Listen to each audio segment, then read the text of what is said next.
पुण्यातील घटना अतिशय धक्कादायक आहे अशी प्रतिक्रिया राष्ट्रवादीचे नेते छगन भुजबळांनी दिली आहे। पोलीस आरोपीला लवकरच पकडतील असंही भुजबळांनी म्हटलंय।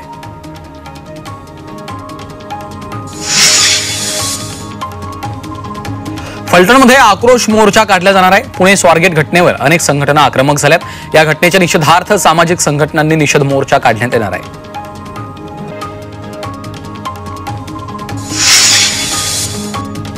शिवशाही बसमधील बलात्कार प्रकरणी स्वारगेट डेपोमध्ये सामाजिक कार्यकर्त्या तृप्ती देसाईंनी आंदोलन केलंय। यावेळी गृहराज्यमंत्री योगेश कदमांच्या दौऱ्यावेळी घोषणाबाजी करण्यात आली। पुणे पोलीस निष्क्रिय असल्याचा आरोप तृप्ती देसाई यांनी केलाय। पुण्यात स्वारगेट बस आगारामध्ये बलात्कार प्रकरणाच्या नंतर वसंत मोरेंनी आंदोलन केलं होतं। त्यानंतर उद्धव ठाकरेंनी वसंत मोरेंना फोन केला। पुण्यातील पदाधिकारी आणि वसंत मोरेंचं उद्धव ठाकरेंनी कौतुक केलंय। चल हल्ला बोल या चित्रपटातनं नामदेव ढसाळांची कविता वगळण्याच्या सूचनेप्रकरणी मंत्री संजय शिरसाट यांनी सेन्सॉर बोर्डावर संताप व्यक्त केला। ज्यांना नामदेव ढसाळ माहिती नसतील त्यांना सेन्सॉर बोर्डाच्या खुर्चीवर बसण्याचा अधिकार नाही, त्यांनी राजीनामा द्यावा अशी मागणी शिरसाटांनी केली आहे।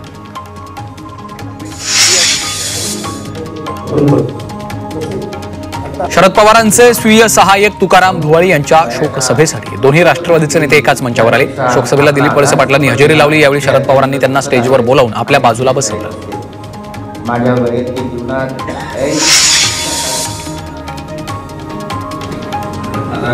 सातारा जिल्हाधिकारी कार्यालयात 33 पुनर्वसित गावांची बैठक पार पडली आहे। गावांचं पुनर्वसन होऊन 25 ते 30 वर्ष पूर्ण झाली आहेत, मात्र अजूनही या गावांना नागरी सुविधा मिळत नाहीयेत। या संदर्भात बैठकीत चर्चा करण्यात आली, तर लवकरात लवकर सर्व कामं पूर्ण करण्याच्या सूचना प्रशासनाला देण्यात आल्या।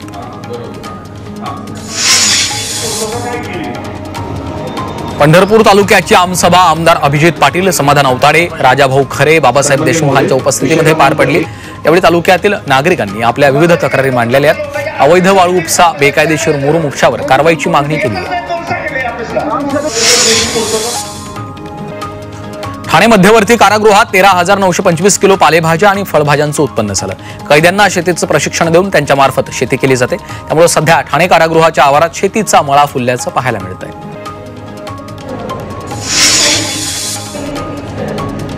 देशभरातील केंद्रीय विद्यापीठ आणि इतर विविध विद्यापीठांमध्ये पदव्युत्तर प्रवेशासाठी परीक्षा होणार आहेत। CUET PG परीक्षा देशभरातनं 4,12,000 विद्यार्थी देणार आहेत। 13 मार्च ते 1 एप्रिल दरम्यान 43 सत्रांमध्ये ऑनलाईन पद्धतीनं परीक्षा होईल। मुंबईत खासगी शाळा सुरू करण्यासाठी 127 प्रस्ताव प्राप्त झाले। त्यातील 106 प्रस्ताव इंग्रजी माध्यमाचे असून मराठी माध्यमांचे केवळ 15 आहेत। तर मुंबईमध्ये मराठी शाळा सुरू करण्याचे प्रस्ताव अवघे 2 पात्र ठरलेत।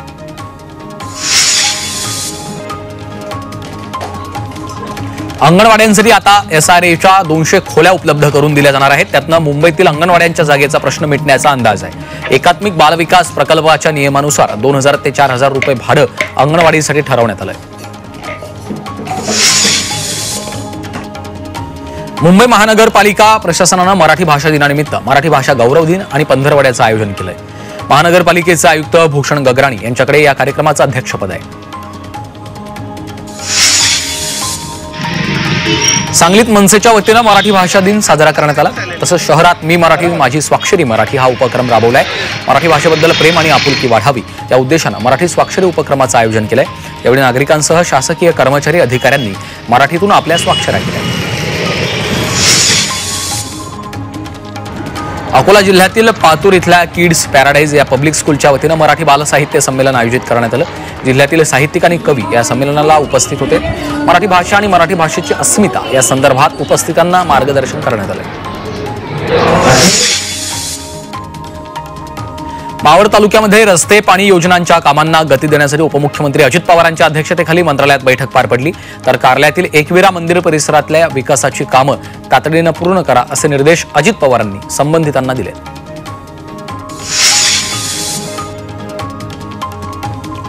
नाशिकच्या त्र्यंबकेश्वरमध्ये 2027 मध्ये होणाऱ्या सिंहस्थ मेळ्यासाठी मुख्यमंत्री देवेंद्र फडणवीसांनी निर्देश दिलेत। मेळ्यासाठी स्वतंत्रपणे सिंहस्थ प्राधिकरण स्थापन करण्याचे निर्देश फडणवीसांनी प्रशासनाला दिले आहेत।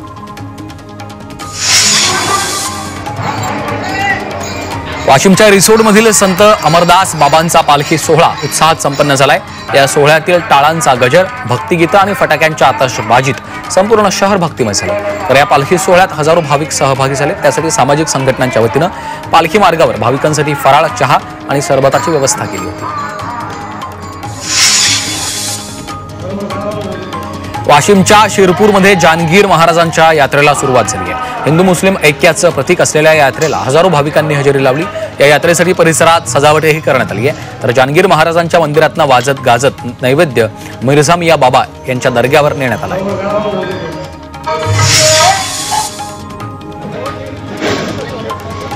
सांगलीतील चिंचोली गावच्या आत्मलिंग मंदिरात महाशिवरात्रीनिमित्त यात्रा सुरू झाली।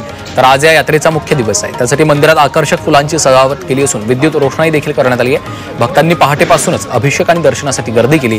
या यात्रेत मोठ्या संख्येनं ग्रामस्थ आणि पंचक्रोशीतनं भाविक सहभागी होतात। जळगावातील सानेनगरमध्ये सोन्याचा महादेव मंदिरात महाशिवरात्रीनिमित्त पालखी मिरवणूक संपन्न झाली आहे। महादेवाच्या दर्शनासाठी भाविकांनी मोठी गर्दी केली होती। नाशिकच्या कावडमध्ये महाशिवरात्रीनिमित्त श्री मार्कंडेश्वर महादेव मंदिरातनं मोठ्या उत्साहात मिरवणूक काढण्यात आली। यावेळी स्थानिकांची मोठ्या संख्येने उपस्थिती होती। अकोल्यात श्री राजराजेश्वर मंदिरात शिवगौरी विवाह महोत्सव संपन्न झाला। जिल्ह्यात प्रथमच होणाऱ्या अशा आगळ्या वेगळ्या शिवविवाह सोहळ्यात भाविकांची मोठ्या संख्येने उपस्थिती होती। सोलापूरमधील हत्तर संघ कुडलमध्ये भीमासिना नदीच्या कृतज्ञतेसाठी संगम आरती करण्यात आली। नद्यांची कृतज्ञता व्यक्त करण्यासाठी दरवर्षी या धार्मिक कार्यक्रमांचं आयोजन केलं जातं। यावेळी मोठ्या संख्येनं भाविकांची उपस्थिती होती। जालन्यातील पोलीस अधीक्षक कार्यालयामध्ये पोलिसांनी वाळू माफियांची परेड घेतली। तसंच पुन्हा अवैधरित्या वाळू उपसा, वाळू वाहतूक किंवा वाळू चोरी केल्यास तडीपारीचा देखील पोलिसांना वाळू माफियांना इशारा दिला।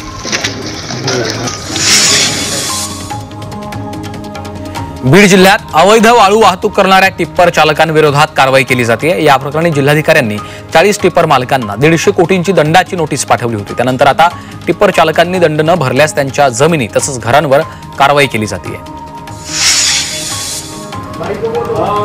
मावळच्या तळेगावातील एका घरात विनापरवाना सोन्याची ज्वेलरी बनवण्याचा कारखाना सुरू होता। बिल्डिंगमधील रहिवाशांनी याबाबत नगर परिषदेच्या अतिक्रमण विभागाकडे तक्रार केली।